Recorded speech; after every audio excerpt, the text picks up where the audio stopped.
Hey, Shalom. First and foremost, before I get started, I want to give all honor and glory and power to Yahweh, Ba'ashem, Yahweh Shai, Ba'ashem, Rahakadash. I want to say double honors to our elders, our great apostles, great millstone, GMS, rule well and teach well, being a great example to Israel. All right, man, the elect. I want to say peace and blessings. All right, to the hopefully elect on the four corner, pushing the truth and sincerity. All right, the great song is brought in the bar. I'll just come with a little quick lesson. All right, through the spirit and power of Yahweh Shema Shai. As you can see on the screen, all right, this Edomite woman, well, she knows she a Gentile. All right, for those that believe, all right, the Gentile can be saved, she gonna say it for herself. That she know that she a natural Gentile, and she know that the true children of the Lord is the so-called blacks, Latino, Native American, Spanish. All right, but I just want to get one precept before I let y'all hear her break this down. And it's a spirit. All right, and it's a spirit. But let me go and grab it. This is Hosea 1:9. 1:10. It said, "Yet the number of the children of Israel shall be as the sand of the sea, which cannot be measured nor numbered. And it shall come to pass in the day, it should come to pass that in the place where it was said unto them, you are not my people." And where's that place? America, Babylon the Great. There it should be said unto them, you are the sons of the living power. And let's hear it. And Lord willing, y'all brothers to be edified while I lay the law down. I hurt some feelings, but guess what? The black people living in the Americas are the chosen people of God. Shalom. My name is Ronette Brooks, and before I get started, I want to say all praises to the Most High. I am a Gentile, and it is very important because I know that Israelites that are in the truth and know who they are going to be hearing my voice. This is not about me, but I do want you to know enough about me that you can know a small piece of my heart.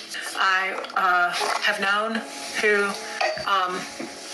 so-called African Americans are in the United States since 2019. The Most High allowed me to know that they were the tribe of Judah.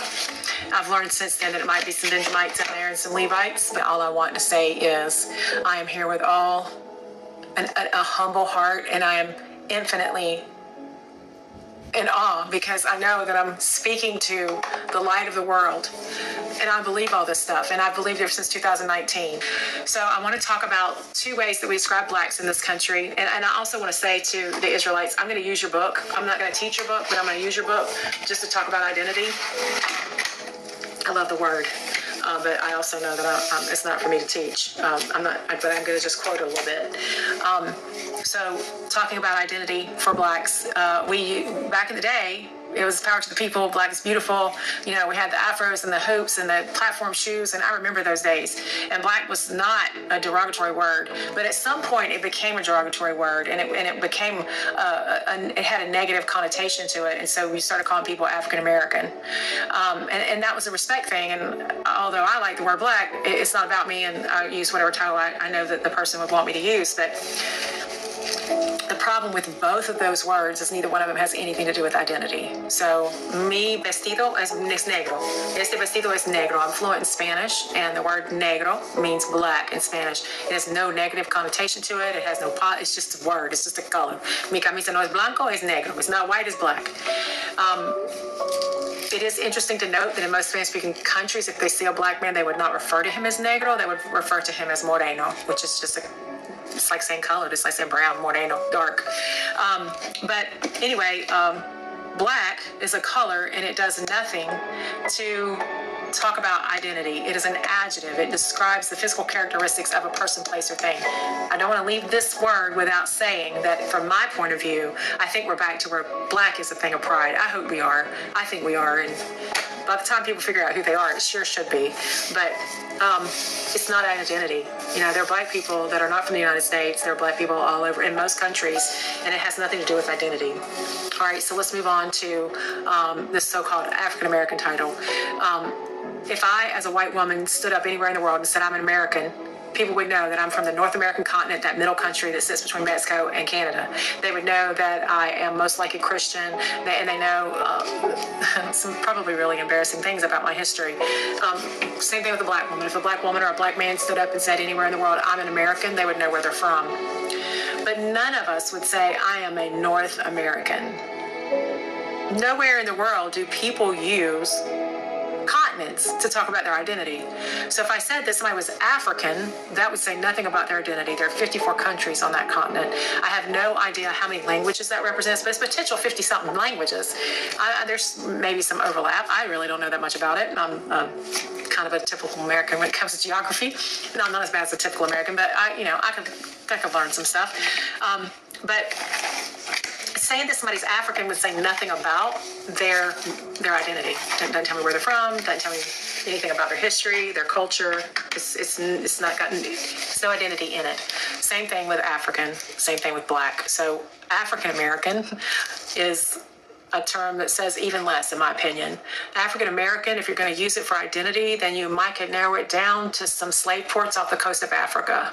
No identity there. People were from all over. So I want to try to deal with the identity of blacks in the U.S. And as somebody that believes in the creator of heaven and earth, the father of Abraham, Isaac, and Jacob, and the word that he wrote, I always want to know what the Bible says. History also, I don't go to the Bible to know that slavery happened. I know that slavery happened from the history, but I do want to know what the word says about slavery. But to be clear, millions of people were moved across continents. They were enslaved. They were in chains. They were in inhumane conditions just in the trip that were so bad that some chose to jump off and drown themselves without making the trip. So this was a human rights violations to the nth degree, never seen in human history. And so I want to talk about people of the Bible for just a minute, and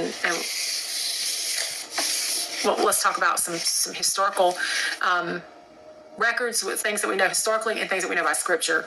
So at the time of the Messiah, we were in the southern kingdom, Israelites. We saw Israelites of the southern kingdom. So that was the tribe of Judah, the tribe of Benjamin, and some Levites. The northern kingdom fell about 700 years before that. And the Israelites were living in the land until Rome destroyed Jerusalem about 70 years after the Messiah's resurrection. This did just not see that was just not the destruction of a city. It was the mass displacement of all the people, of all God's chosen people. And these people fled to neighboring regions. Some of them were taken into captivity, and a lot of them did settle in West Africa and maintain some identity. What do I mean by that? They maintained oral traditions. They maintained language. They maintained tribal memory, and were in West Africa. So this is not conjecture or my opinion. This is, this is stuff that's backed up by ancient records and linguistic traditions and places in Africa where you can see Hebrew language that had an impact, the cultural practices, but most importantly, prophecy.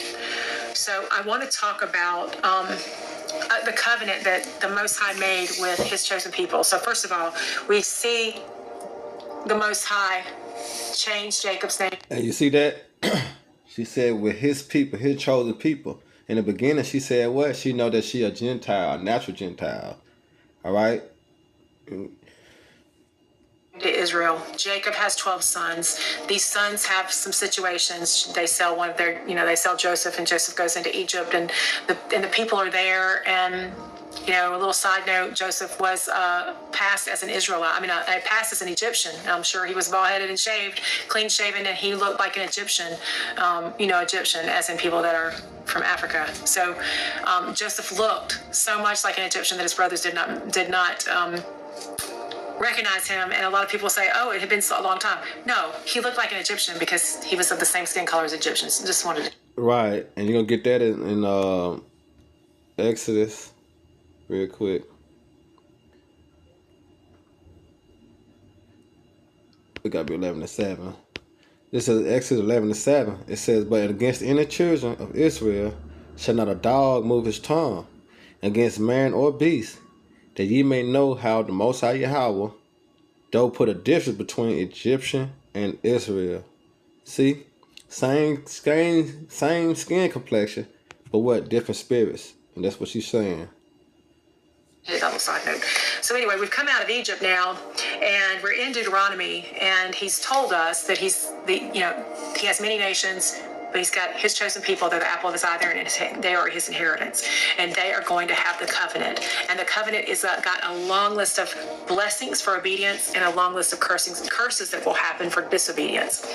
And I think that everybody that grew up with a Bible in their hand, in their home, knows about the curses and the blessings. And this is a borrowed book for me. I'm not here to read the word to a lot of Israelites, but I do want to use a very key phrase that deals with identity. So at somewhere kind of in the middle of the curses, we come up on an identity piece. I'm going to read it to you, then I'm going to go up a little bit. Isaiah 28, verse 46 says, and they shall be upon you for a sign and for a wonder, and upon your seed forever. So what is this they?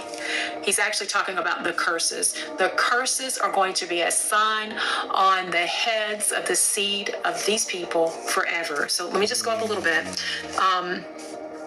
Moreover, all these curses shall come upon you and shall pursue you and overtake you till you be destroyed, because you hearkened not unto the voice of the Most High to guard his commandments and his statutes and which he commanded you. And they shall be upon you for a sign and for a wonder, and upon your seed forever. So we're talking about curses. They're going to be cyclical. They're not going to be a one-time historical event. And it's going to be something that happens, and and that's how we're going to know who the Most High's chosen are. I want to skip ahead to still in 28, and we're going to look at 68.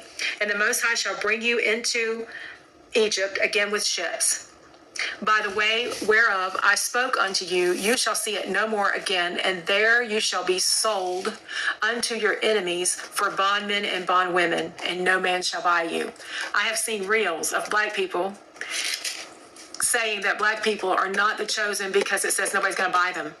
So that is a mistake in understanding. That's a lack of understanding about the Hebrew language. So we're told very clearly in the King James Version, and I think also, and then in this Sefer, we're told very clearly that you shall be sold unto your enemies for bondmen and bondwomen. We're talking about slaves. And then no man shall buy you. So what does that mean? That means there's not going to be a redeemer. That Hebrew language there, the purchaser, is somebody that would buy you to free you from your oppression. There will be no redeemer. And so when we think about the people that have given their lives to try and redeem you, Harriet Tubman, Marcus Garvey, Abraham Lincoln. We are in a total falsehood about Abraham Lincoln and who he was, if you go by the education from school. Malcolm X didn't get it done, gave his life. And then, of course, Martin Luther King Jr., we know how that ended. And so what's going on is, even after those lives and these people have tried to purchase you, they've tried to be the redeemer, we still have, despite progress, despite reform, we still have a condition that is described in the word. Right. And let's go on to Ezekiel, Ezekiel 37, real quick. All right, Ezekiel 37. And right here. It says Ezekiel 37:3. He said unto me, Son of man, can these bones live? And he answered and said, O Lord power, thou knowest. And said again, he said unto me, prophesy unto these bones, and say unto them, O ye dry bones, hear the words of the Lord. All right. And it says, and thus said the Lord, you have a small power unto these bones. Behold, I have caused breath to enter to you, and ye shall live. All right, and that breath is speaking about the wisdom, knowledge, and understanding. All right, according to Revelation 11:11. All right, and he said, and I will lay sins upon you, and you will bring up flesh upon you, and cover you with skin, and put breath in you, and ye shall live, and ye shall know that I am the Lord Yahweh.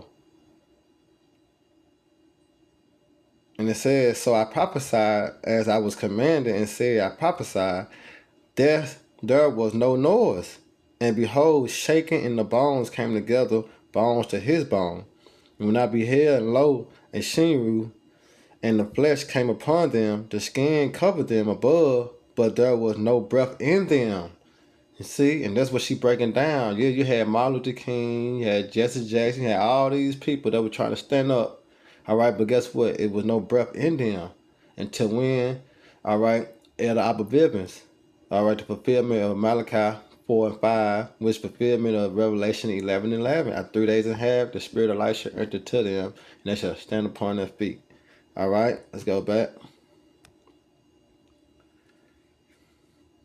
As a cyclical curses. And for anybody listening to me that would say that things are better and that that's not true, I would just point you to Sonia Massey, July 6th, 2024.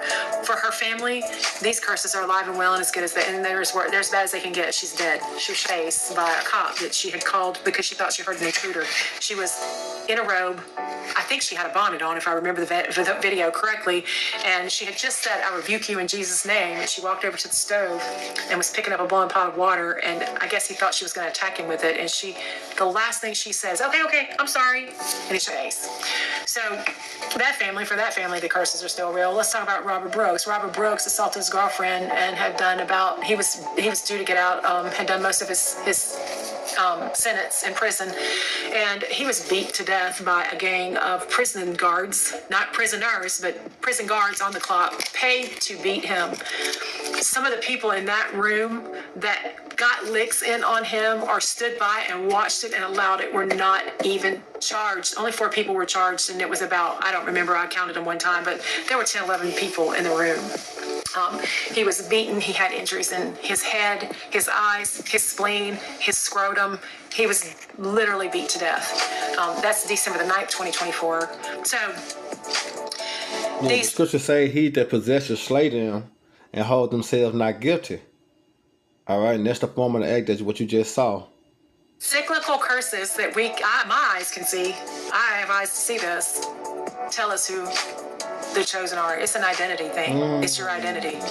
So the good news is there's an incredible inheritance that comes with this. And if you are one of the lost sheep of Israel and you're hearing my voice and this is striking a chord with you, I am not your teacher. I am a Gentile. You're going to be my teacher. There are people on this platform that are ready. You see that? She just admitted again that she a Gentile, natural Gentile. But what happened to, all right, the lost sheeps of the house of Israel? They were Gentile, carried away to them dumb idols.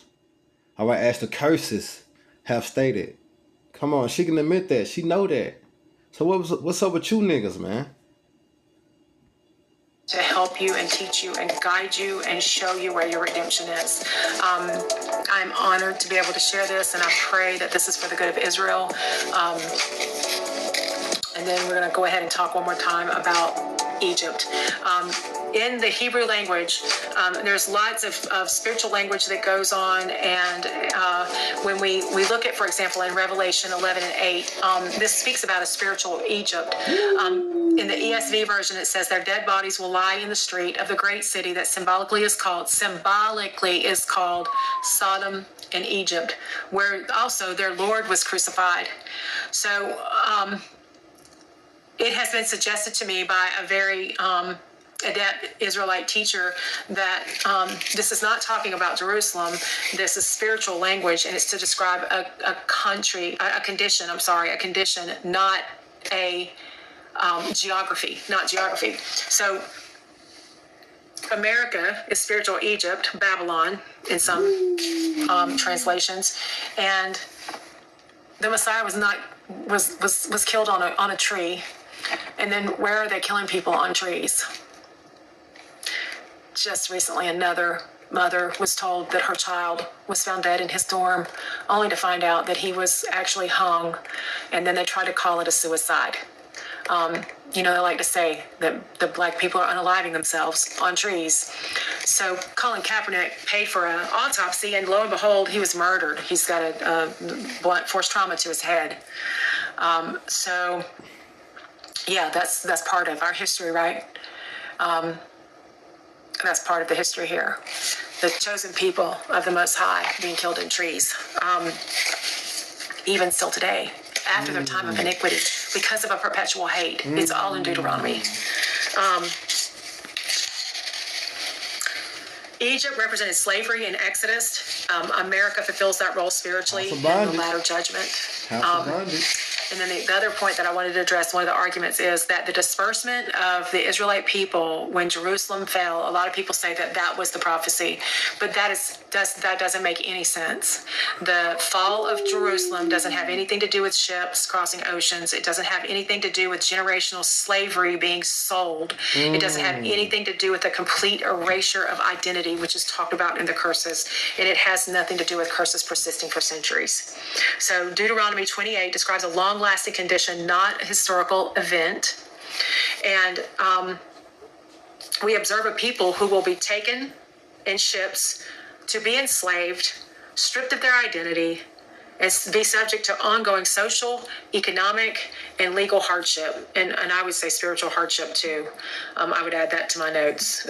We are not looking at a coincidence. We are looking at prophecy being fulfilled. We are looking at identity of a people. That's it. That's it. We looking at prophecy being fulfilled, man. So Lord willing, y'all brothers to the edified. Tell me what you think. Next time, Shalom about Bob Rockakia. Man, Lord, continue to bless your day.